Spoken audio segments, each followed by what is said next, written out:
Parashikimi i motit për ditën e sotme, si do të variojnë temperaturat për gjatë gjithë ditës. Gjatë ditës së sotme vendi ynë do të ndikohet nga kushte atmosferike të qëndrueshme të shoqëruara me masa ajrore me origjinë veri perëndimore.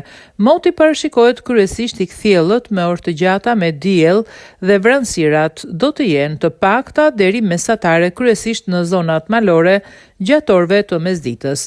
Era do të fryjë me drejtim veri perëndim me shpejtësi mesatare nga 8 në 10 metër në sekond, ndërsa për gjatë vijës bregdetare kryesisht atë jug perëndimor dhe në zonat të luginore heraherës era do të fitojë shpejtësi nga 10 në 14 metër në sekond, shoqëruar me valëzimi në dete të forcës 1 deri 3 ball.